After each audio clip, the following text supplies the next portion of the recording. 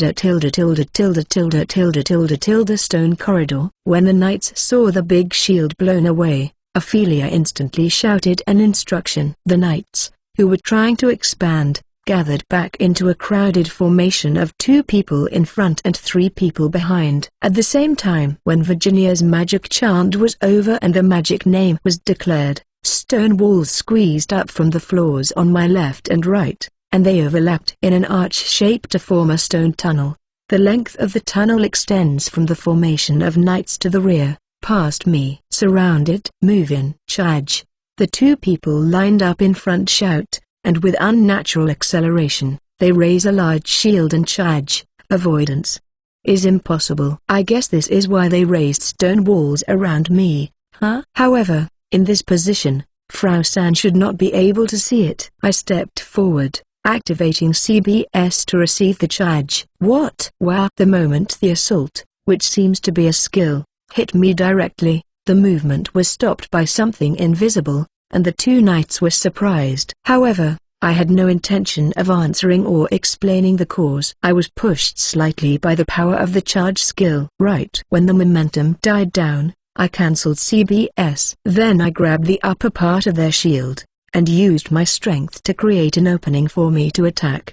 I could see the face of the knight hiding behind the shield. He seemed to be desperately trying to hold the shield, but I, who had assimilated the function of the power suit, was simply superior. I let the handle of the sledgehammer slide in my right hand so that my grip was closer to the base of the hammerhead. No killing, my aim was the left shoulder. I swung the sledgehammer down into the gap that was opened. The light armor sunk in quite easily, and the collarbone underneath broke. While listening to the dull hitting sound, the feeling of crushing bones, and the soundless scream of the knight, I slid his body inward and then shoved the other knight into the stone wall. The 2 collapsed as if they were crushed by the impact of a crack in the stone wall and the weight of the large shield. Trampling on their bodies as I made my way forward, I spun the sledgehammer in my hand a bit to give it more momentum before tossing it at the knights at the back. I had never thrown the sledgehammer like this back in VMB, but at least I'm convinced that I'd at least hit my target thanks to my experience of throwing countless amounts of tomahawks and knives. The 3 knights who were watching from the back while holding the large shield seemed astonished and immediately hid themselves in the large shield in a defensive position. At the moment neither the knights nor Ophelia and Virginia could see me, so I whipped out the silenced PSS, then immediately replaced its magazine with another one that was loaded with simulated bullets. Since the PSS is now loaded with simulated bullets,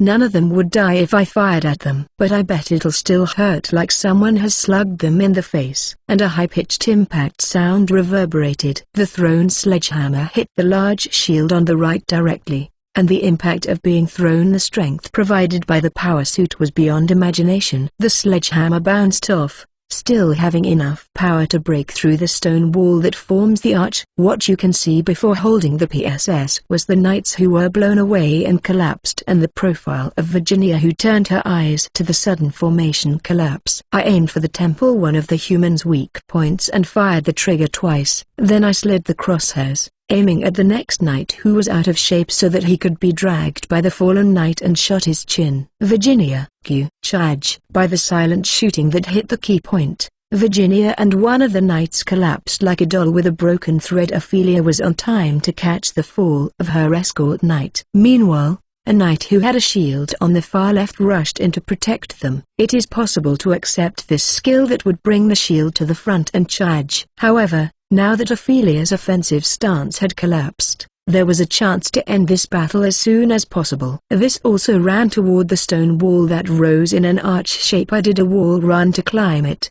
running through the stone wall to reach the upper part. The knights passing underneath have not been able to keep up with my movements. However, Ophelia was glaring at me, following my movements. However, since she's encumbered, she will not be able to prevent or dodge my attack. I summoned a taser gun to my left while running through the top of the arch. Don't run. What can you do to stop me when you can't even move, huh? Overtaking Ophelia, who was holding Virginia, I raised the taser gun and PSS in both hands. Ophelia, who had turned her magic weapon into a shield, realized that I was already behind her. Meanwhile, I also aimed at the knight who also looked back. The taser gun, a gun-shaped stun gun, doesn't need an exact aim, just aim at the part that can't be hidden with a big sword. Two crosshairs danced in my sight, between Ophelia's uncovered legs and the knight's eyebrows. I pulled the triggers consecutively. Kaya, eating an electric shock of 50,000 volts, a scream that I had never heard from Ophelia echoed. Behind her, I saw the frontier knight who was shot with a simulated bullet between the eyebrows lying. Ophelia, her body numbed, clenched her teeth while trying to enjoy electric shock. She glared dagger at me. I would have died if gaze could kill. Neither in the collapsed drum fortress nor this mine labyrinth, I did anything like exchange swords with Ophelia. Ophelia, the sword princess. Her sword skills combined with her magical weapons are undoubtedly first class. I could tell when she attacked me at the drum fortress. But against me, well, it may have been frustrating to see me elude her the second time. I can understand that feeling well. As an FPS player, I have had a lot of pain. Even if it's in a different shape, I still had to deal with it to my heart's content. However, it's not the time to worry about that. From now on, I might have to fight to kill these four members of Sazanka. There's no way I could get past them if I don't get serious. Charge. 214. Would the magically made stone tunnel disappear even if the caster lost consciousness? No, if it did, there would be no magical structures. Virginia and Ophelia, as well as the frontier knight, fainted. While I replaced the magazine of the PSS suppressed pistol, I slowly moved to the position where the gate of the labyrinth was visible. That leaves the four Sasanqua members. No scent of blood. I guess he sees no point in killing. Since the labyrinth has been conquered, I guess it can no longer consume corpses. Arrogant. But Sasanqua isn't that easy. I knew it. From the time I heard that Ophelia was moving with Sasanqua, I had a feeling that I would run into them one way or another. It wasn't just because I chose the Jonah avatar costume. Even if I was the famous Black Mask Shaft, or the acquaintance Schwartz, I would still run across them. Melinda, we're counting on you. Mish, Rue, don't stand in front. Surround him. Leave it to me. Naya. Copy that. Melinda San stood in front of me with a large shield and Frau San behind her. Mish and Rue slowly moved outward on my left and right. Same as the first move the frontier knights tried to take, but this time they can't afford to launch a first strike on the side. The strong presence that Melinda exuded took my eyes in. Is it some sort of skill, or is it magic? Magical interference type attacks do not work for me. who is a Manuk. Except for the attack magic that embodies flames and water by magic, it shouldn't work on me at all. However, magic was not simple, and had a lot of freedom. It would be arrogant of me to believe that I'm completely immune to it, just like Ryu said. So troublesome.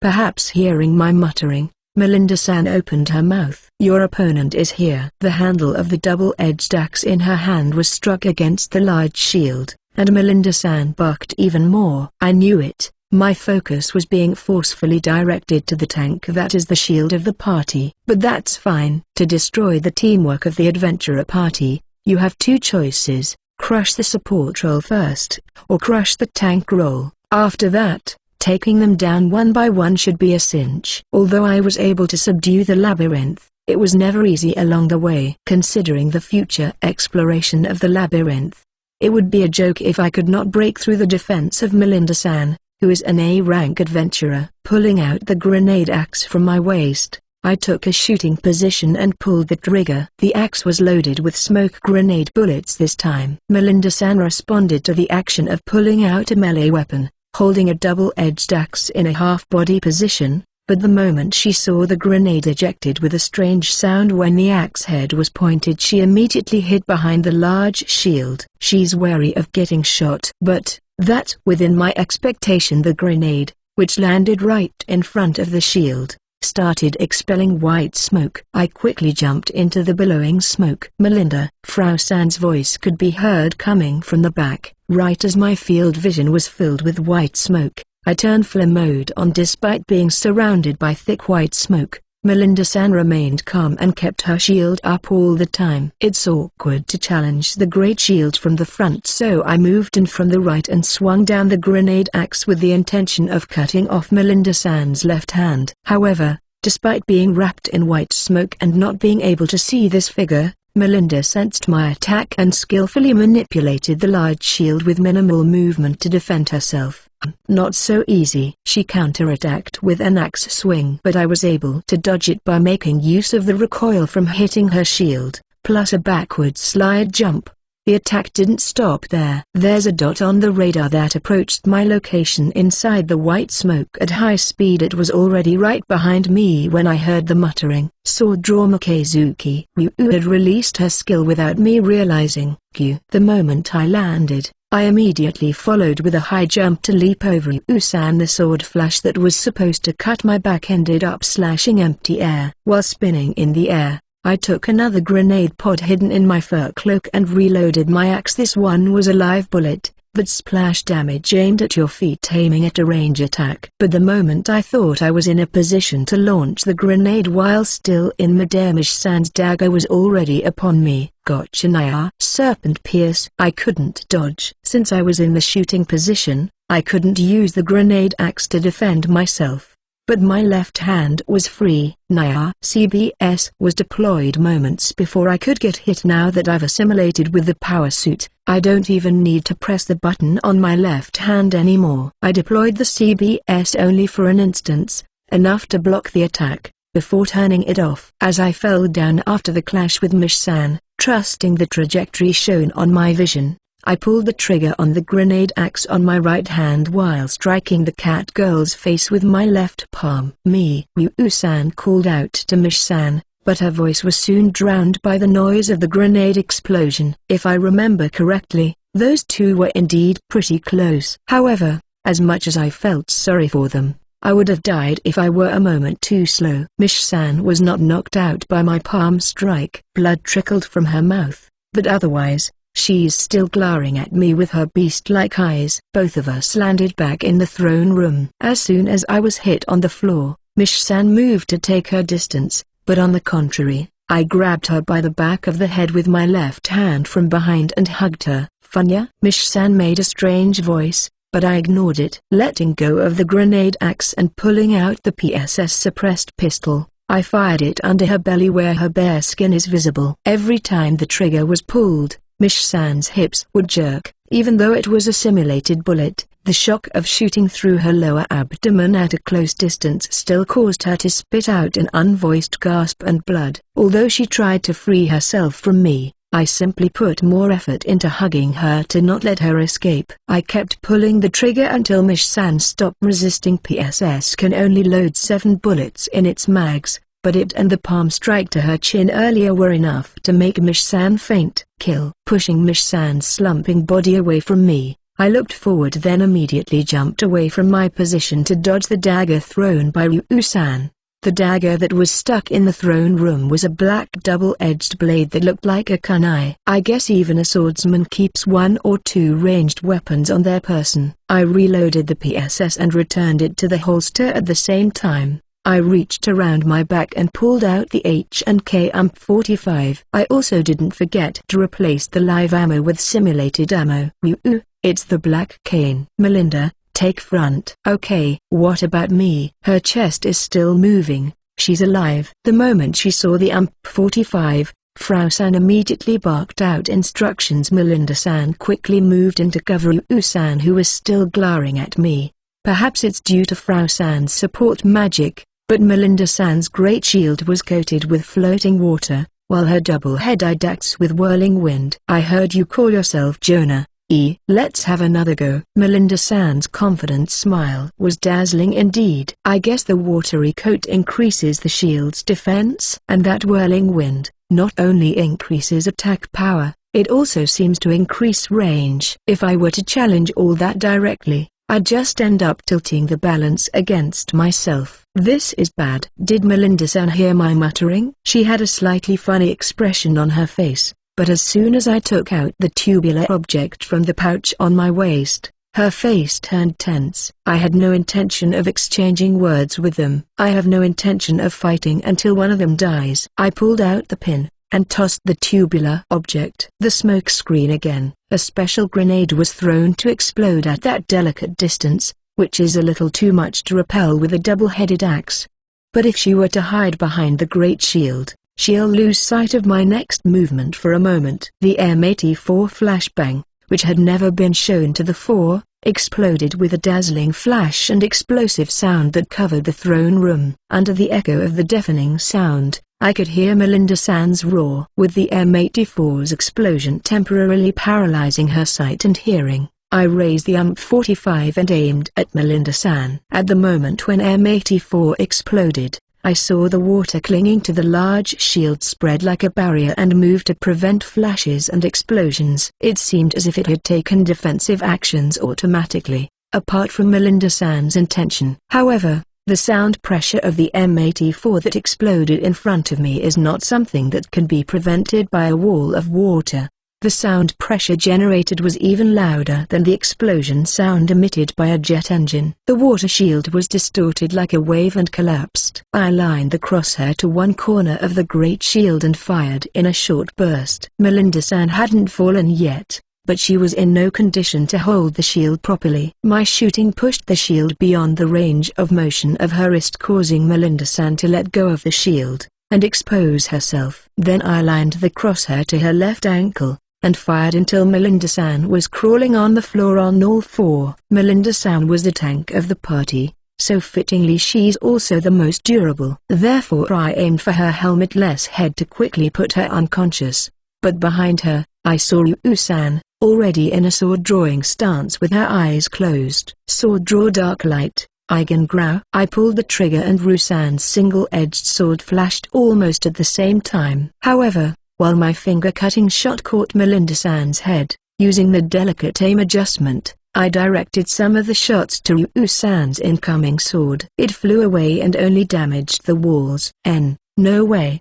Can't see. I've no idea what you can't see, but apparently, the M84 was quite effective on Ryu-san. She was able to keep standing by using her sword as a cane, but I immediately shot her to submission. Ryu-san spat out a mixture of blood and gastric juice due to the bullet impacts, before losing consciousness. With this, only the leader Frau-san was left. She wasn't that affected by the M84 explosion. A short moment after the burst of flash and noise, as well as the fall of her two remaining allies, Frau San cancelled the chanting of her support magic and hurriedly switched to a spell with longer chant, Summon Guardian Aqua Knight. At the same time as the magic name was declared, a huge swirling water appeared. Never thought I have to use this, Frau San quietly muttered. She wasn't talking to me, rather, it seemed like she was thinking out loud unintentionally. The air around swayed as she raised her staff. Whether the magical power was being sent even after the declaration of the magical name, she glared at me with her long one raised. Tilde tilde tilde tilde tilde tilde tilde tilde tilde tilde aqua mist. I thought about interrupting the chant, but the swirling water next to Frau San was worrying. When a large drop fell from the swirling water polo, it began to line up to a humanoid shape, a knight in armor. Yes, one party, one platoon, one knight corps were born and lined up in an orderly manner. And the fog spilled over them, making it impossible to see even a few meters away. It's exactly as Ophelia said. Frau San's voice echoes from the other side of the fog. I could hear it from all around me, as if it was an actual echo. The map in sight was not affected, but due to the ever-increasing number of light spots on the water dolls, it was already unclear how Frau San was moving. I'd like to ask you, are there any other undead that use the skillums, and do you have memories of before becoming undead? An adventure that uses the same skill is my acquaintance. These people, but do you know them? That's a fast one, and also a lot. Did she reach this conclusion after watching Jonah's fighting method? Seeing that she called me an undead, I don't think she realizes that this avatar was just a disguise. You may ask all you like, but I will have to kill you if you know too much.